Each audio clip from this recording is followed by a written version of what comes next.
Snow fell thick and heavy outside the cabin windows. Daniel Reed sat by the fireplace, watching flames dance across dry wood. 3 years had passed since the accident. 3 years since he watched his crew die while their freight ship tore itself apart in the void. 3 years of living alone on this forgotten forest moon where nobody asked questions and nobody expected answers. His hands still shook sometimes when he remembered. The alarms, the screaming, the way the hull buckled and twisted. He had saved himself last, making sure everyone else got to the escape pods first. But the pods malfunctioned. One by one they failed. He survived because he stayed at his post too long, because by the time he ran for safety, the only pod left was the one that actually worked. Survivor's guilt, the counselors called it. Daniel called it justice. He deserved to remember. He deserved the nightmares. The scratching at his door started just after dawn. At first, Daniel thought it was wind pushing branches against the wood. Then he heard something else, a sound like whimpering, like something small and scared and desperate. He opened the door, and cold air rushed inside. At his feet, barely visible against the white snow, lay a tiny creature. Silver scales caught the pale morning light. Wings no bigger than his hand trembled against a body the size of a house cat. Violet eyes looked up at him with startling intelligence. Daniel had seen many strange things during his years hauling freight across the galaxy. Aliens of every shape and philosophy. Creatures that defied explanation. But he had never seen a dragon. Nobody had. Dragons were myths. Stories told to children. The creature at his feet was dying. He could see that clearly. Its breath came in short gasps. Ice crystals clung to its scales. It had been out in the storm for hours, maybe longer. Daniel knelt down. The dragon flinched but didn't run. Those violet eyes held his gaze with an expression he recognized. Please, help me. I'm so tired. He scooped the creature up carefully. It weighed almost nothing. Its scales felt like ice against his palms. He brought it inside and kicked the door shut against the wind. The dragon lay limp in his arms as he carried it to the fireplace. He grabbed blankets from his bed and wrapped the small body carefully, leaving just the head exposed. Then he set it down on the rug near the fire and waited. Minutes passed. The dragon's breathing steadied. Its eyes closed. For a moment, Daniel thought it had died. Then it stirred, scales rustling against fabric that he needed to feed it something. But what did dragons eat? He pulled meat from his cold storage and cut it into small pieces. The dragon sniffed at the offering but turned away. Frustration built in Daniel's chest. The creature was starving. He could see its ribs pressing against its sides. Why wouldn't it eat? He tried different foods. Dried fruit, processed protein bars, even some of the local berries he had harvested last month. The dragon refused everything with the same gentle but firm disinterest. Daniel was cutting more meat when a knife slipped. The blade caught his palm and blood welled up red and bright. He cursed and reached for a cloth. The dragon's head snapped up, its eyes fixed on Daniel's hand with sudden intensity. But the creature wasn't looking at the blood. It was looking at Daniel's face, at the concern there, at the frustration and worry written clear across his features. The dragon stood on shaky legs and walked over to the plate of meat. It ate slowly, watching Daniel the entire time. Those violet eyes never left his face. Understanding dawned slowly. The dragon hadn't needed to see that Daniel could provide food. It had needed to see that Daniel cared whether it lived or died. When the dragon finished eating, it walked across the rug and pressed itself against Daniel's leg. The creature weighed so little he barely felt it, but warmth spread through his chest anyway. Something he hadn't felt in 3 years. Something like purpose. The dragon made a sound like purring mixed with chirping. Its eyes drifted closed again. This time Daniel knew it was sleep, not death. He sat there for a long time, not moving, afraid to disturb the small creature that had chosen his doorstep out of all the places in the universe. Later, after the dragon had been sleeping for an hour, Daniel finally stood up carefully. He needed answers. He activated his communication terminal and called the local ranger station. Allison Brooks answered on the third ping. Her face appeared on the screen, friendly and professional. Daniel, been a while. What's going on?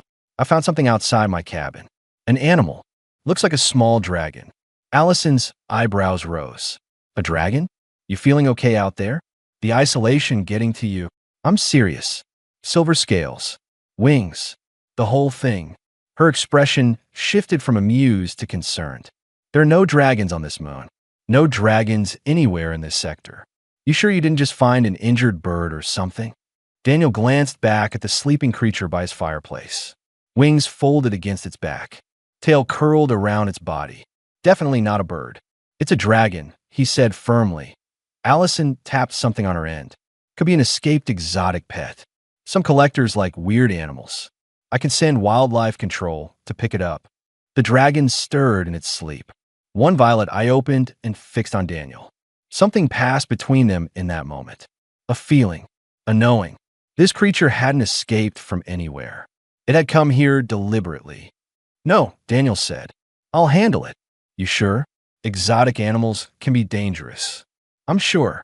Allison looked skeptical, but she nodded. All right, but if it causes problems, call me. We'll deal with it. Daniel ended the call and walked back to the fireplace. The dragon was awake now, watching him with those impossibly intelligent eyes. Around its neck, faint symbols glowed beneath the scales, markings that looked almost like writing. Where did you come from? Daniel whispered. The dragon tilted its head. Then it did something Daniel would have sworn was impossible. It smiled, just a slight upturn at the corners of its mouth. A gesture that said clearly, I came from wherever I needed to be to find you. Outside, the storm continued. Inside the cabin, something new had begun. Daniel didn't understand it yet, but he felt it in his bones. His life of isolation and guilt and hiding was over. The dragon had made sure of that. 7 days passed, and the dragon refused to leave Daniel's side. It followed him everywhere. When he cooked, the dragon sat on the counter watching. When he worked on repairing his old equipment, the dragon curled up on his workbench. When he slept, the dragon nested against his chest. Daniel started calling it Ash. The name came naturally one morning while watching sunlight turn the creature's silver scales into something that looked like fine ash floating in the air. The dragon seemed to approve, making that purring, chirping sound whenever Daniel used the name. But strange things kept happening. Things Daniel couldn't explain. The nightmares came every night. Always the same. His crew screaming, metal tearing, the void rushing in. Daniel would wake up gasping, heart pounding, sweat soaking his sheets, except now, when he woke, Ash would be there. The dragon would press its small head against Daniel's forehead, and suddenly images would flood his mind. Peaceful images. A forest in summer. Water flowing over smooth stones. Stars wheeling overhead in patterns that felt ancient and safe. The terror would fade. His breathing would steady. He would sleep again without dreams. The dragon was doing something to him, helping him somehow. But how did Ash know what he needed? Then there was the incident with the water filtration system. Daniel spent 2 hours trying to figure out why it had stopped working. The system was complex, with dozens of components buried in the cabin's foundation. He would need to tear up half the floor to trace the problem. Ash watched him work for a few minutes. Then the dragon walked across the room and scratched at a specific floor panel. When Daniel ignored it, Ash scratched harder. Finally, Daniel gave in and pulled up the panel. The damaged component sat right there. A cracked valve that had been slowly leaking for weeks. Ash couldn't have known where it was. The dragon had never been in that part of the cabin. Yet somehow Ash had known exactly where to look. Daniel started researching. The cabin's computer had access to the galactic database, though information loaded slowly this far from civilization. He searched for dragons, for legends, for anything that might explain what Ash really was. Most results were useless. Fantasy stories, children's tales, archaeological records of bones that might have belonged to large flying reptiles millions of years ago. Nothing that matched what slept on his bed every night. Then he found a single reference buried in an old ethnographic study. A species called Drakai, beings of consciousness that occasionally took physical form. According to the text, Drakai chose mortal companions and bonded with them across multiple lifetimes. The bond allowed them to share thoughts, emotions, even memories. Most scientists dismissed Drakai as mythology. but the description matched too perfectly to ignore. Daniel was still reading when someone knocked on his door. Ash's head snapped up immediately. The dragon's scales bristled and a low growl rumbled from its throat. Daniel opened the door to find a Varillian standing on his porch. The alien's gray skin looked almost purple in the afternoon light. He wore expensive clothing and carried himself with the confidence of someone used to getting what he wanted. Daniel Reed, the Varillian asked. That's me. My name is Grix. I'm tracking a stolen item. A very valuable item. I believe you have it. Daniel's hand moved instinctively to the door frame, blocking the entrance. I don't have anything that belongs to you. Grix smiled, but there was no warmth in it. A Drakai egg was stolen from a collector 3 weeks ago. The egg hatched somewhere in this region. My scans led me here. I don't know what you're talking about. The dragon. The small silver one. I know it's here. I can feel it. Grix took a step forward. The collector paid enormous sums for that egg. I'm authorized to offer you a finder's fee. 10,000 credits. Just hand over the hatchling and walk away. Ash appeared at Daniel's feet. The dragon positioned itself between the two men, violet eyes fixed on Grix with unmistakable hostility. Something about Grix's story felt wrong. Daniel had hauled freight long enough to recognize a lie when he heard one. The details were too smooth, too practiced. The dragon stays with me, Daniel said. Grix's expression hardened. Don't be stupid. That creature is worth more than you can imagine. If you won't take the reward, I'll simply report you to the authorities. Theft of exotic animals carries serious penalties. Then report me. The Varillian's hand moved towards something at his belt. A weapon. Daniel tensed, ready to slam the door, but Ash was faster. The dragon released a sound Daniel felt in his bones. Not quite a roar, not quite a scream. Something between them that carried layers of meaning he somehow understood. Wrong. Liar. Danger. Grix stumbled backward, clutching his head. His face twisted in pain. Whatever Ash had done affected him deeply. The Varillian retreated to his ship without another word. But before climbing inside, he turned back. This isn't over. I'll return with proper authorization. The hollow circle doesn't give up easily. The ship lifted off in a cloud of dust and disappeared into the sky. Daniel knelt beside Ash. What was that? What did you do to him? The dragon didn't answer with sound. Instead, Ash pressed its forehead against Daniel's hand, and suddenly Daniel's world exploded with images that he saw himself, but not himself. Different bodies, different times, always the same person inside, always with a silver dragon at his side. Violet eyes watching him across centuries, across lifetimes that he saw moments he had forgotten. A silver shape moving through stars the night before his crew died. A dream of Violet eyes the week before he chose this moon for his exile.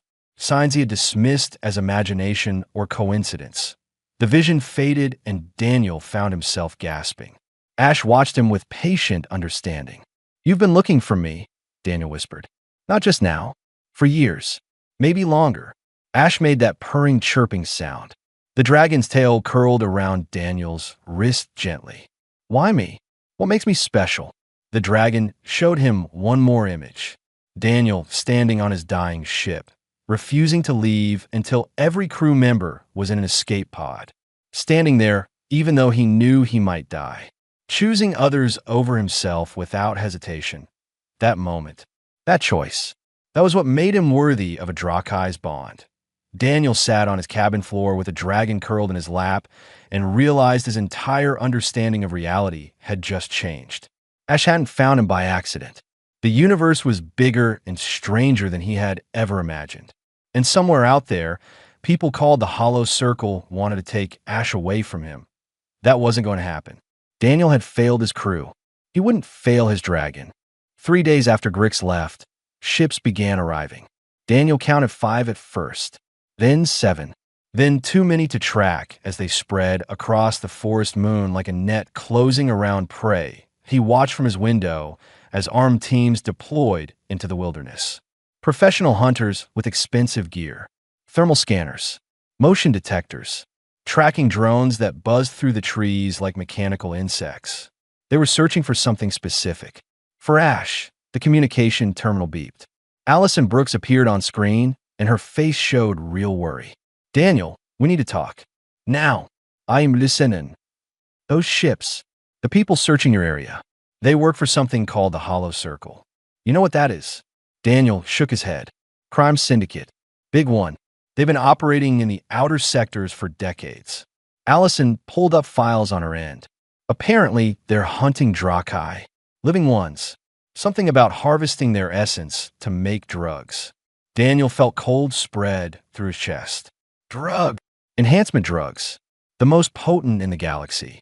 One dragon could be worth billions of credits on the black market. She looked directly at the camera. They have legal warrants, Daniel. Claiming your dragon is stolen property.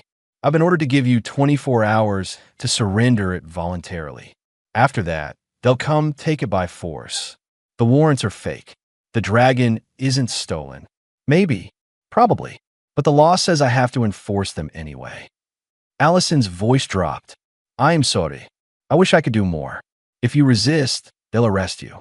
Best case, you spend years fighting this in court. Worst case, they kill you and claim self-defense. Daniel looked at Ash. The dragon had grown noticeably over the past 2 weeks.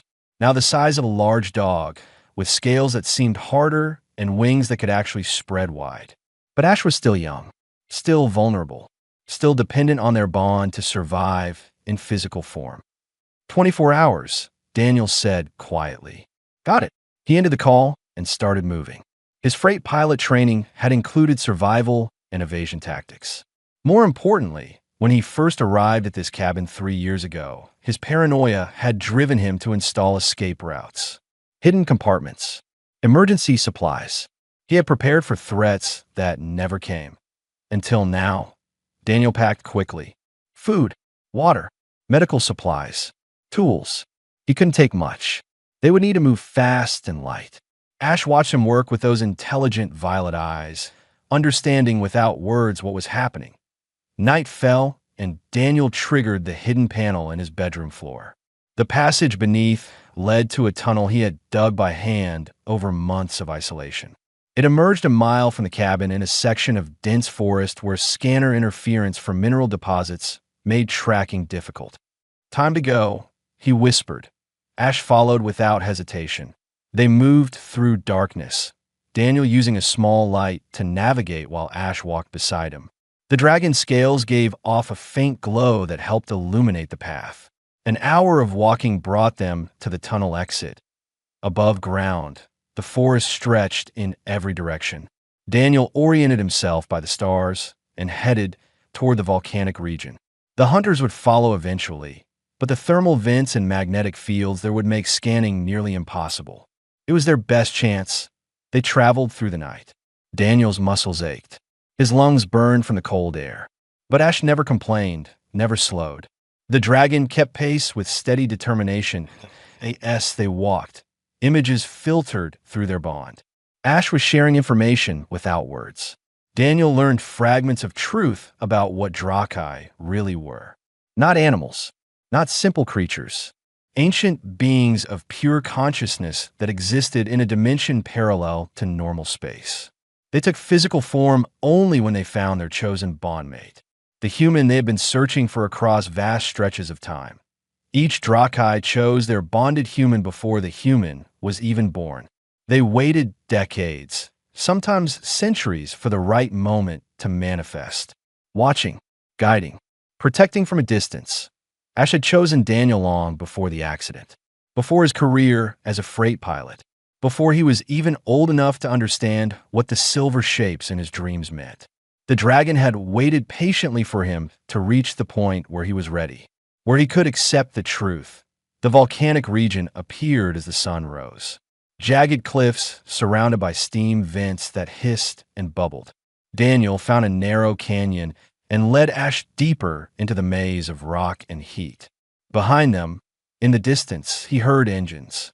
The hunters had found their trail. They took shelter in a lava tube that cut deep into the mountainside.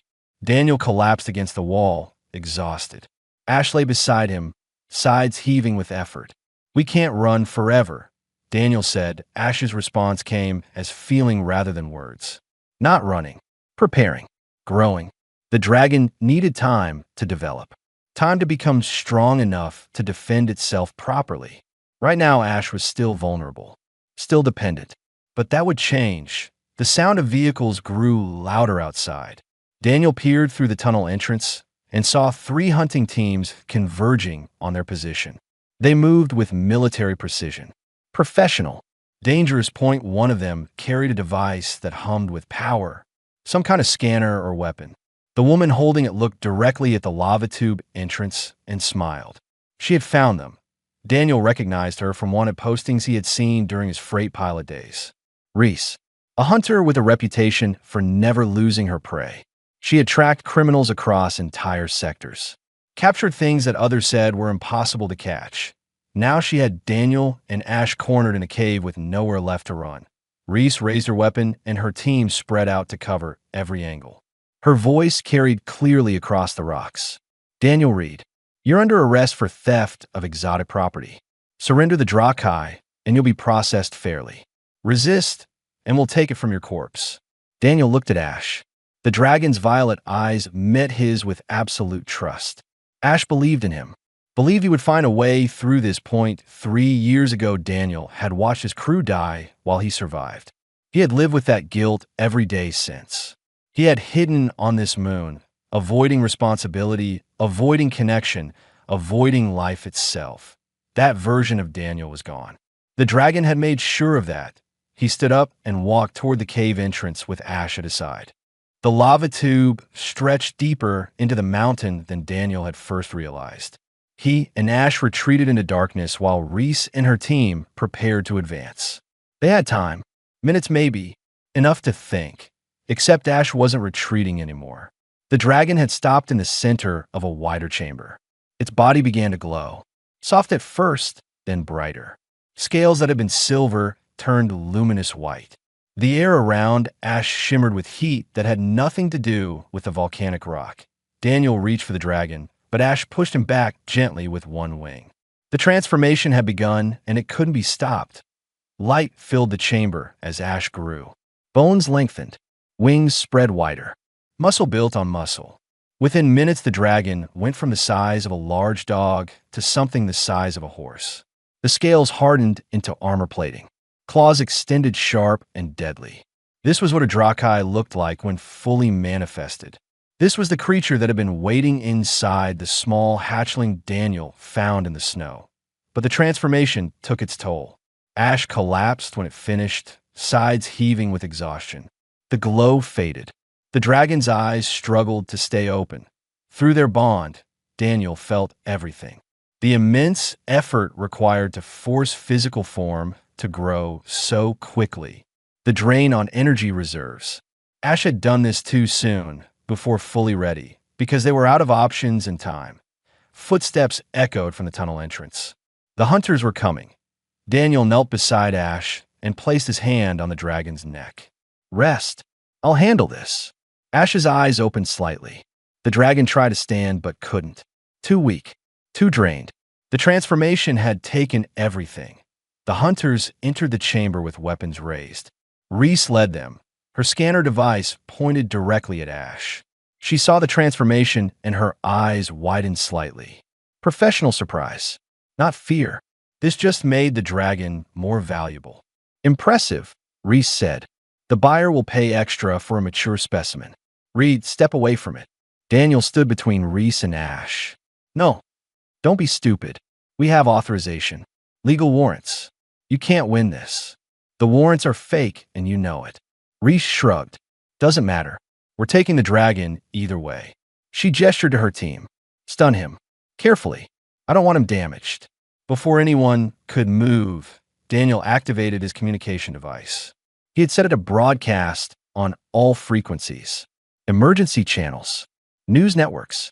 Public bands. Everything. My name is Daniel Reed. I'm broadcasting from a volcanic canyon on the forest moon in the outer rim. The people surrounding me work for the Hollow Circle. They're trying to take a living, conscious being called a Drakai.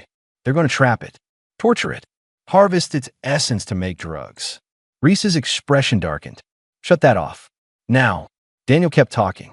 Drakai are ancient beings. They bond with humans across lifetimes. They're not animals. They're not property. The Hollow Circle has been hunting them for generations, trapping them between dimensions, making them suffer in ways you can't imagine. All for profit. Two of Reese's team moved toward him, but she held up a hand. She was calculating. Killing someone during a live broadcast would cause problems. She needed to handle this carefully. Daniel continued broadcasting. The dragon with me is named Ash. Ash chose me before I was born. Waited decades to find me. We're bonded now, connected in ways that matter more than any law or warrant. If you think that's theft, if you think that crime, then you don't understand what it means to be human. His words reached beyond the immediate area. Ships in orbit picked up the signal. Independent journalists monitoring emergency frequencies heard every word. More importantly, other humans scattered across the sector were listening. People who still believed in something beyond profit and power. Reese lowered her weapon slightly. You think a speech changes anything? The Hollow Circle owns half the officials in this sector. Your broadcast won't stop us. Maybe not today, Daniel said. But people are listening now. They know what you are, what you do. That matters. A new voice cut through the channel. Allison Brooks. This is Ranger Brooks on official business. All Hollow Circle personnel are ordered to stand down immediately. I've contacted sector authorities, and they're launching a formal investigation into your warrants and operations. Reese laughed. You're one ranger on a backwater moon. You have no authority here. No, but they do. 3 ships dropped from orbit. Not Hollow Circle vessels. These were clean, official, marked with sector enforcement insignia. They landed around the canyon with practiced precision. Allison's voice continued. New evidence suggests your warrants were issued fraudulently. You're all being detained pending investigation. Drop your weapons. Reese looked at Daniel with pure hatred. This isn't over. The Hollow Circle doesn't give up. We have too much invested. Too many dragons already in processing. You saved one. We have hundreds. Her team reluctantly lowered their weapons as sector enforcement moved in. Reese allowed herself to be cuffed, but her eyes never left Daniel. We'll be back. Maybe not tomorrow.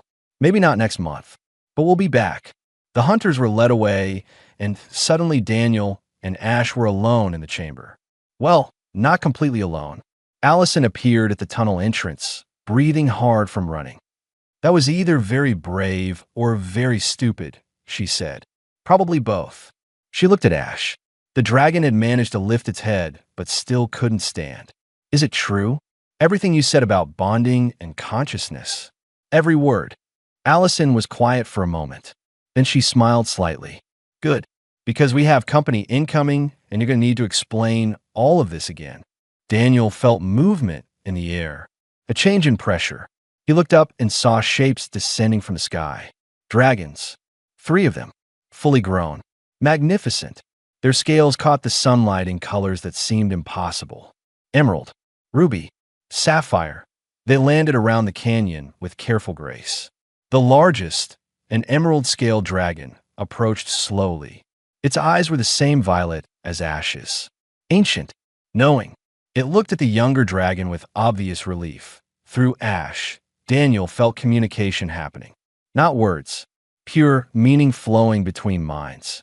The adult dragons had been searching for lost hatchlings, following traces of dimensional disturbance. They found Ash because Daniel's broadcast drew their attention. The emerald dragon turned its gaze to Daniel. He felt himself being examined, judged, measured, not with hostility, but with careful assessment. Then the dragon did something unexpected.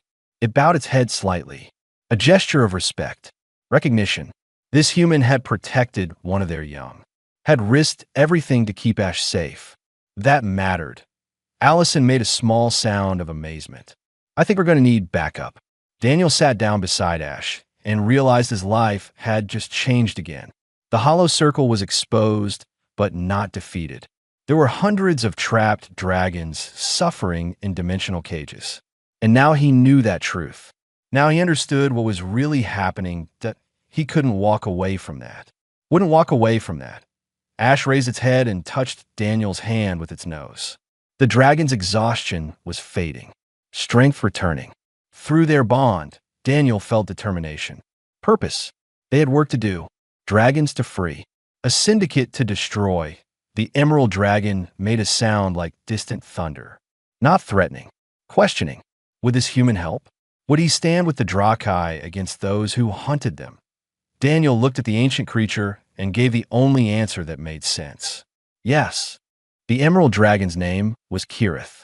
Daniel learned this not through words, but through pure meaning that flowed directly into his mind through ash. The other two dragons were Silra and Orthane. Together, they represented what remained of the free Drakai elders.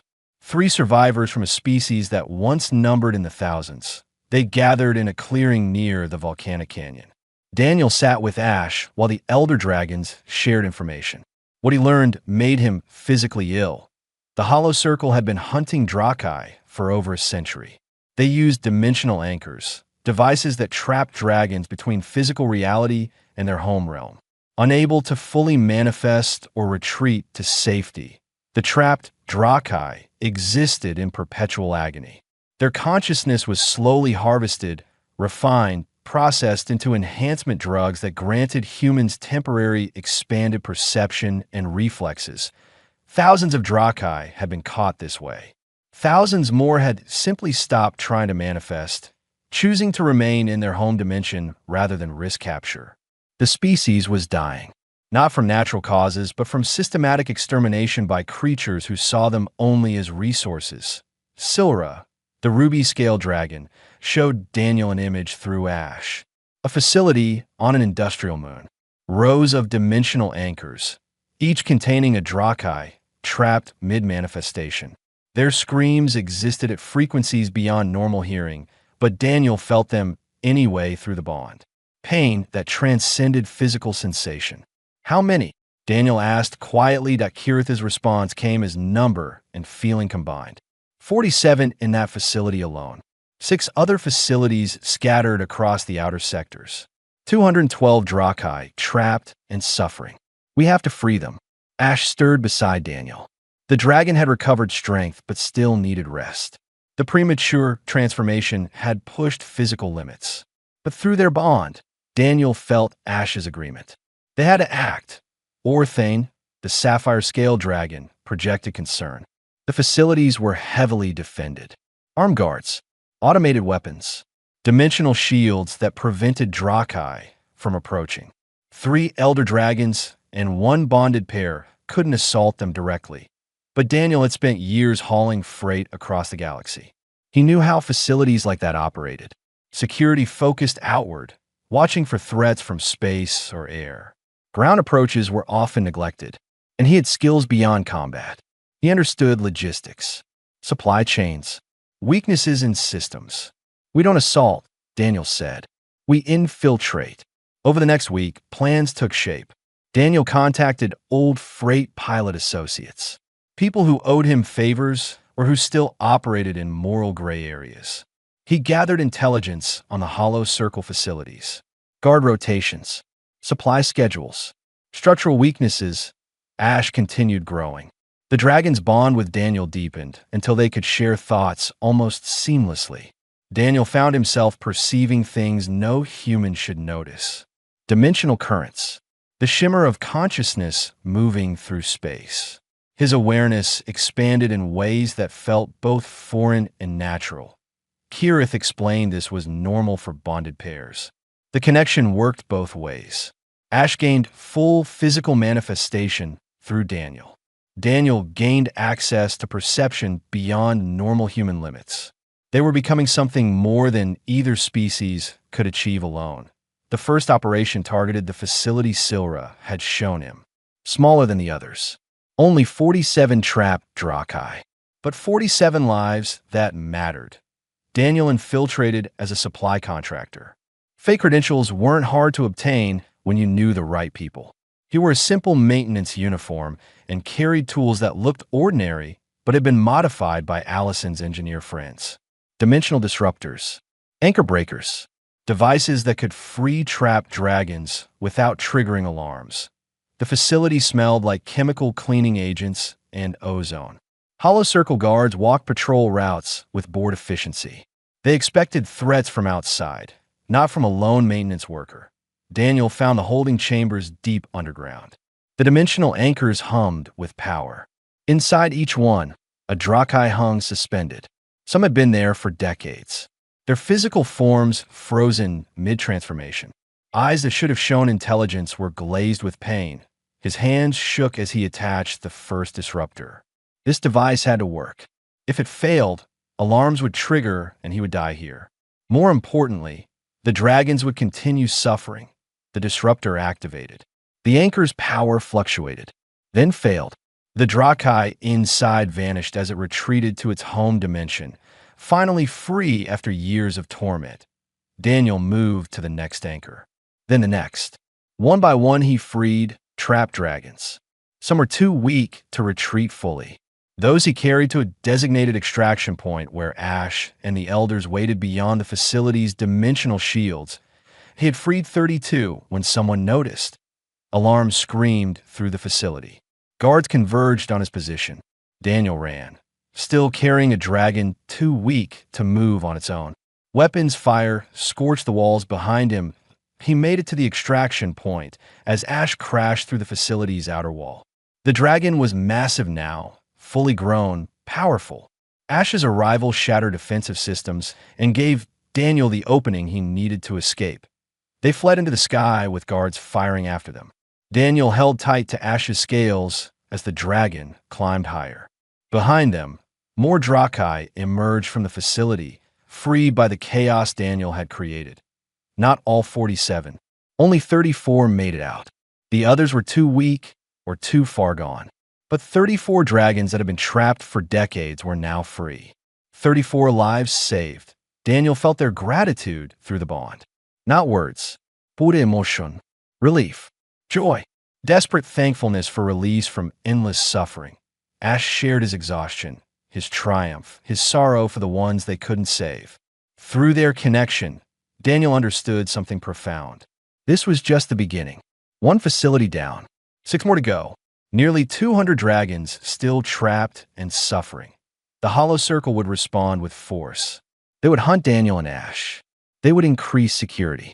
They would fight desperately to protect their profitable operation.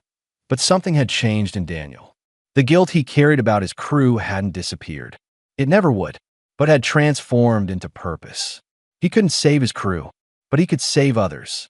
He could fight for creatures who couldn't fight for themselves. They landed on a remote asteroid where the Elder Dragons waited. Kirith examined the free Drakai, helping the weakest recover. Silra and Orthane stood guard, watching for pursuit. Ash curled around Daniel protectively. The dragon was exhausted but alert, ready for whatever came next. Daniel checked his equipment and began planning the next operation. 6 facilities remaining. Nearly 200 dragons still trapped. The work continued. Somewhere in the distance, Hollow Circle ships were already mobilizing. Reese was probably among them, still hunting, still determined to recapture what they had freed.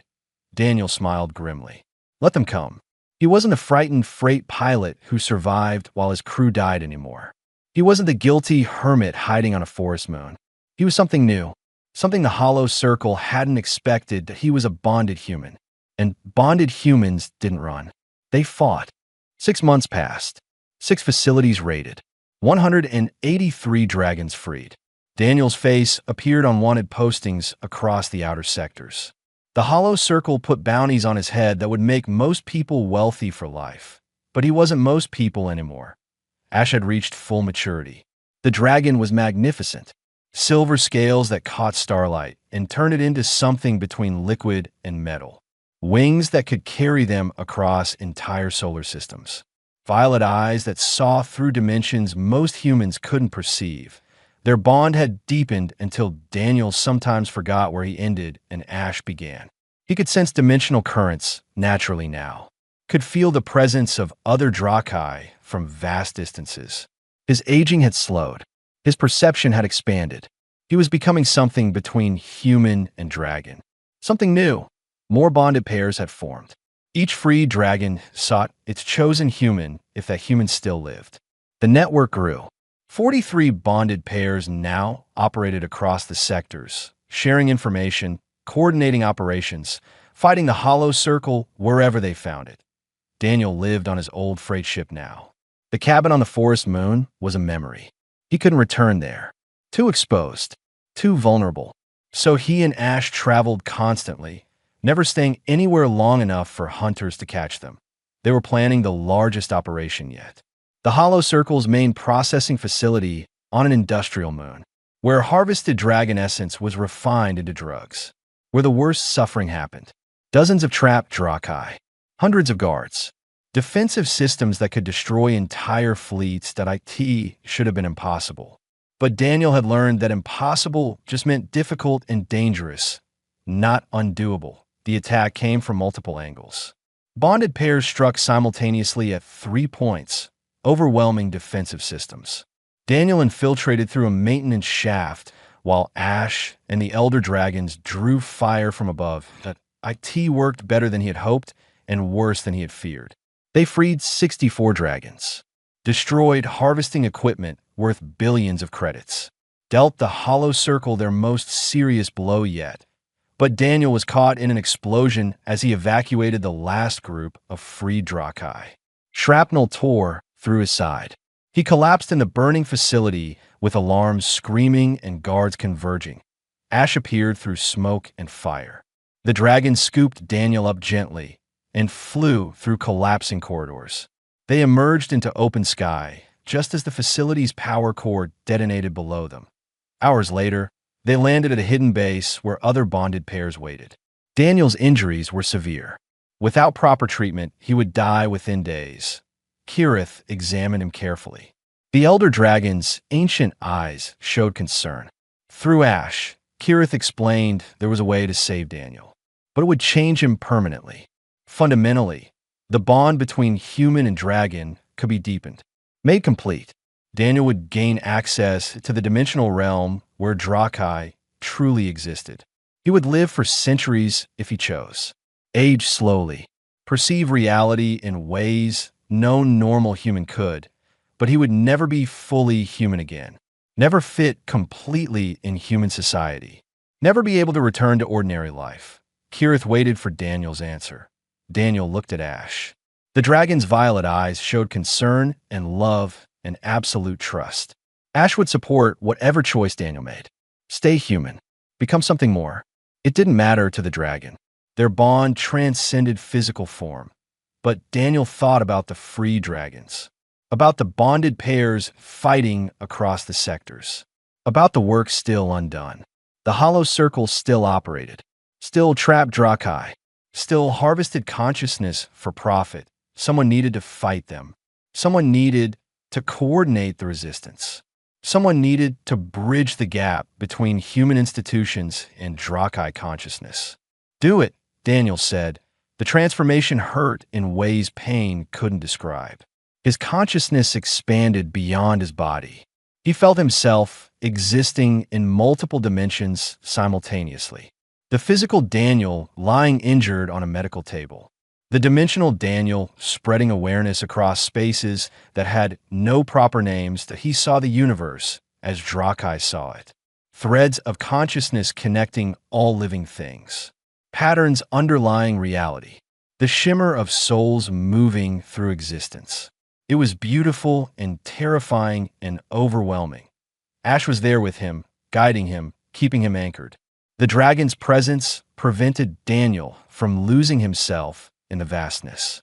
Slowly, he learned to control his expanded awareness, to exist as both human and something more without going insane from the contradiction.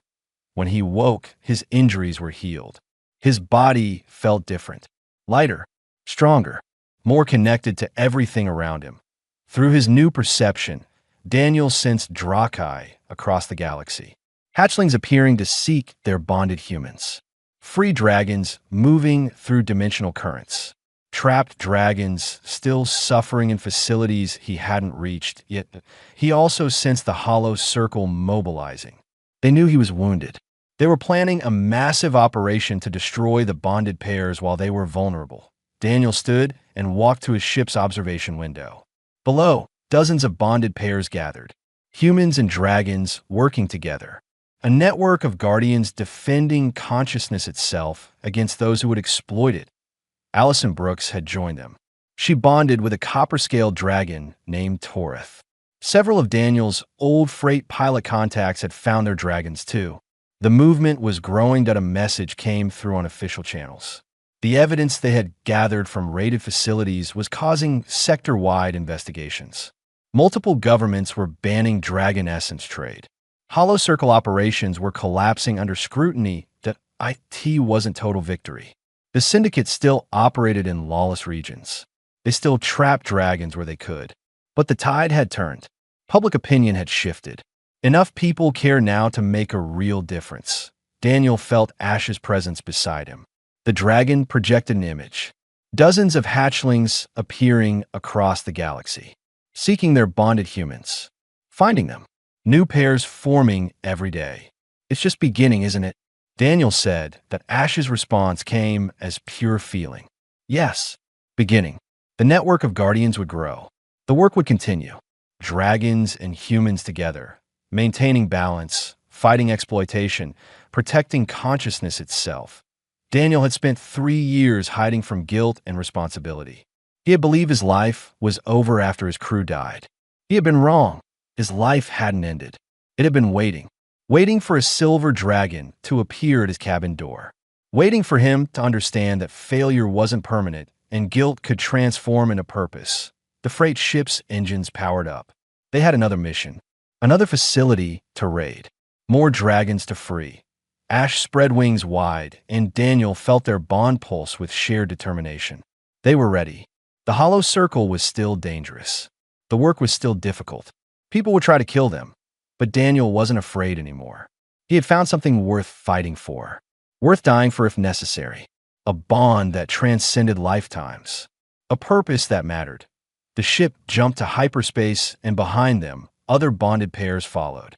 An army of dragons and humans moving together toward the next battle. Daniel Reed had been a freight pilot, then a hermit, then a fugitive. Now he was something else entirely, a guardian. A bridge between species, a protector of consciousness.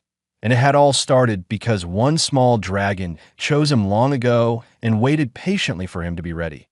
Outside the viewport, stars wheeled past in patterns that told stories only Drakai could fully understand. But Daniel could perceive them now, could read the meaning in their light. The universe was bigger than he had ever imagined, more beautiful, more dangerous, more worth defending. Ash made that purring, chirping sound Daniel had first heard in his cabin. The sound of contentment, of being home. Daniel reached out and touched the dragon's scales. He was home too. Finally, after searching for 3 years without knowing what he was looking for, he had found it. Not a place, not a person, but a purpose, a bond, a reason to keep fighting even when fighting seemed impossible. The dragon had known that all along. Had chosen him for exactly that reason, for the courage to keep trying after failure, for the compassion to protect the vulnerable, for the stubborn human refusal to give up when giving up would be easier. Daniel smiled as they flew toward the next mission. Let the Hollow Circle come. Let them bring their weapons and their hunters and their dimensional anchors that he and Ash would be ready. They would always be ready because some bonds couldn't be broken. Some purposes were worth any cost. And some humans, when chosen by dragons, became exactly what the universe needed them to be. Guardians. Protectors. Warriors of consciousness itself. The ship jumped again, and the stars sang their ancient songs. Daniel listened with senses no normal human possessed and understood that his story was just one thread in something vast and ongoing. But it was his thread. His choice, his bond, and he wouldn't trade it for anything in all the dimensions of reality.